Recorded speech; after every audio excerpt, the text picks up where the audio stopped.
আকাশবাণী আগরতলা স্থানীয় সংবাদ পড়ছি সুমন ভট্টাচার্য। ভারত ও ভিয়েতনাম 2030-এর মধ্যে $25 বিলিয়ন একটি নতুন বাণিজ্য লক্ষ্যমাত্রায় সম্মত হয়েছে এবং দ্বিপাক্ষিক বাণিজ্য, বিনিয়োগ ও প্রযুক্তিগত অংশীদারিত্ব বৃদ্ধির জন্য সরকারি ও ব্যবসাগত পর্যায়ে সহযোগিতা জোরদার করতে চাইছে। ভারত ও ভিয়েতনামের মধ্যে ব্যাপক কৌশলগত অংশীদারিত্ব নিয়ে গতকাল যৌথ বিবৃতিতে বলা হয়েছে, প্রধানমন্ত্রী নরেন্দ্র মোদী এবং ভারত সফররত ভিয়েতনামের রাষ্ট্রপতি তো লাম ভারসাম্যপূর্ণ পারস্পরিক লাভজনক উপায়ে দ্বিপাক্ষিক বাণিজ্য আরও বাড়ানোর প্রয়োজনীয়তার উপর জোর দিয়েছেন। উভয় নেতা দ্বিপাক্ষিক সম্পর্কের সমগ্র পরিসর পর্যালোচনা করেছেন এবং পারস্পরিক স্বার্থ সংশ্লিষ্ট আঞ্চলিক ও আন্তর্জাতিক বিষয়ে মত বিনিময় করেছেন। পরিবর্তমান ভূ রাজনৈতিক ও অর্থনৈতিক প্রেক্ষাপটে এই অঞ্চল ও এর বাইরে শান্তি, স্থিতিশীলতা, সহযোগিতা এবং সমৃদ্ধিকে ভিত্তি করে আন্তর্জাতিক আইনের উপর প্রতিষ্ঠিত শৃঙ্খলা এগিয়ে নিতে ভারত ও ভিয়েতনামের মধ্যে ক্রমবর্ধমান কৌশলগত ঐক্যের উপর তাঁরা গুরুত্ব আরোপ করেছেন। কেন্দ্রীয় পরিবেশ, বন ও জলবায়ু পরিবর্তন মন্ত্রী ভূপেন্দ্র যাদব নয়াদিল্লিতে প্রথম আন্তর্জাতিক বিগ ক্যাট অ্যালায়েন্স IBC এর শীর্ষ সম্মেলন 2026-এর ওয়েবসাইট এবং লোগো উন্মোচন করেছেন। গতকালের এই অনুষ্ঠানে তিনি শীর্ষ সম্মেলনটির উপর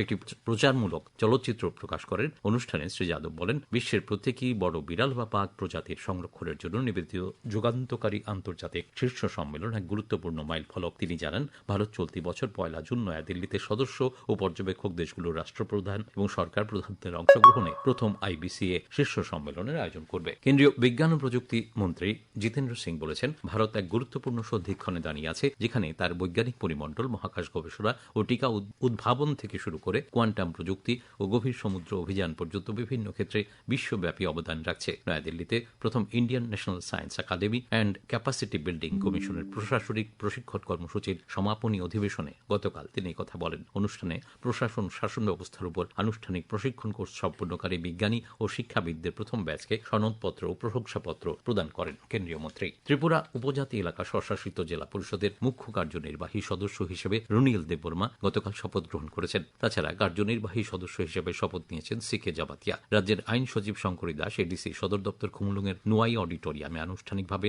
তাঁদের শপথ বাক্য পাঠ করেন। অনুষ্ঠান পরিচালনায় ছিলেন পরিষদের মুখ্য নির্বাহী অফিসার রাভেল হেমেন্দ্র কুমার। মুখ্যমন্ত্রী অধ্যাপক ডাক্তার মানিক সাহা বলেছেন, রাজ্য সরকার রেফারেল হাসপাতালগুলিতে অত্যাধুনিক চিকিৎসা পরিকাঠামোর ব্যবস্থা করে রাজ্যেই উন্নত চিকিৎসা পরিষেবা মানুষের কাছে পৌঁছে দিয়েছে। গতকাল আগরতলায় মুখ্যমন্ত্রী সমীপ বিশুর 65তম পর্বে চিকিৎসা সংক্রান্ত অন্যান্য সহায়তার জন্য আগত মানুষদের আশ্বস্ত করে তিনি কথা বলেছেন। তিনি বলেন, রাজ্য সরকারের লক্ষ্য রাজ্যবাসীকে সুস্থ রাখা এবং চিকিৎসার জন্য যেন ব্যক্তিগতভাবে বেশি টাকা ব্যয় করতে না হয় তার ব্যবস্থা করা। সেজন্য বর্তমানে রাজ্যে কিডনি প্রতিস্থাপন সহ নানা জটিল অপারেশন সাফল্যের সঙ্গে করা সম্ভব হচ্ছে। মুখ্যমন্ত্রী অধ্যাপক ডাক্তার মানিক সাহা বলেছেন, সমাজের অন্তিম স্তরের মানুষের কাছে রাজ্য ও কেন্দ্রীয় সরকারের বিভিন্ন প্রকল্পের সুবিধা পৌঁছে দেবার লক্ষ্যে কাজ করছে রাজ্য সরকার। গতকাল আগরতলায় প্রদেশ বিজেপি কার্যালয়ে পণ্ডিত দীনদয়াল উপাধ্যায় প্রশিক্ষণ মহা অভিযান কর্মসূচিতে মণ্ডল প্রশিক্ষকদের প্রশিক্ষণ কর্মশালার উদ্বোধন করে তিনি এই কথা বলেন। মুখ্যমন্ত্রী বলেন, সরকারের বিভিন্ন প্রকল্প সম্পর্কে সাধারণ মানুষকে সচেতন করতে এবং সঠিকভাবে সুবিধা পৌঁছে দিতে দলের কর্মীদের গুরুত্বপূর্ণ ভূমিকা পালন করতে হবে।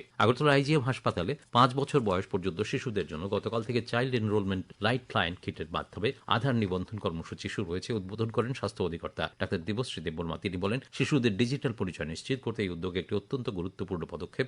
হাসপাতাল থেকে শিশুদের আধার নিবন্ধন সুবিধা চালু হওয়ায় সাধারণ মানুষের ভোগান্তি কমবে এবং নবজাতক ও শিশুদের দ্রুত সরকারি পরিষেবার আওতায় আনা সম্ভব হবে। খোয়াই জেলার জেলা শাসক রজত পান্থের পৌরোহিত্যে আন্তর্জাতিক আয়োজিত এক বৈঠকে জেলার 6টি ব্লক এলাকায় VBG নামছি এবং PMAY গ্রামীণ এই দুটি প্রকল্পের বাস্তবায়ন নিয়ে বিস্তারিত আলোচনা হয়। জেলা শাসক জানান, গ্রামীণ এলাকায় এই দুটি প্রকল্পের মাধ্যমে কর্মসংস্থান বাড়ানোর জন্য বৈঠকে গুরুত্ব দেওয়া হয়। PM বিশ্বকর্মা যোজনার অন্তর্গত শিল্পী ও কারিগরদের পেশাগত উৎকর্ষ বৃদ্ধি, আর্থিক উন্নতির জন্য কৃত্রিম বুদ্ধিমত্তা বা AI এর প্রশিক্ষণ কর্মশালা গতকাল থেকে 59টি জেলা সদর কৈলাসহরে শুরু হয়েছে। জেলায় এখন পর্যন্ত 3131 জন পরম্পরাগত শিল্পী ও কারিগর এই যোজনার আওতায় এসেছেন। এর মধ্যে 2438 জনকে দক্ষতা বৃদ্ধির প্রশিক্ষণ দেওয়া হয়েছে। মেয়র দীপক মজুমদার বলেছেন, আগরতলা জেকশন গেটে খুব শীঘ্রই 50 শয্যার সিটি হাসপাতাল চালু হবে। তিনি গতকাল এই হাসপাতালের কাজের অগ্রগতি খতিয়ে দেখেন। আগামী 24 ঘন্টায় আকাশ সাধারণত মেঘলা থাকবে। রাজ্যের বিভিন্ন জেলার 2-1টি জায়গাতে ঘন্টায় 40 থেকে 50 কিলোমিটার বেগে ঝোড়ো হাওয়া এবং বজ্রবিদ্যুৎ সহ বৃষ্টির সতর্কতা জারি করেছে আবহাওয়া দপ্তর। আজ দিনের সর্বোচ্চ তাপমাত্রা 33 ডিগ্রি সেলসিয়াস এবং সর্বনিম্ন 23 ডিগ্রি সেলসিয়াসের কাছাকাছি থাকতে পারে। ভোরের সর্বনিম্ন তাপমাত্রা ছিল 23.4 ডিগ্রি সেলসিয়াস। পরিমাপযোগ্য বৃষ্টিপাত 29.8 মিলিমিটার। স্থানীয় সংবাদ এখনকার মতো শেষ হলো। পরবর্তী বাংলা স্থানীয় সংবাদ প্রচারিত হবে সন্ধ্যে 7:55 মিনিটে।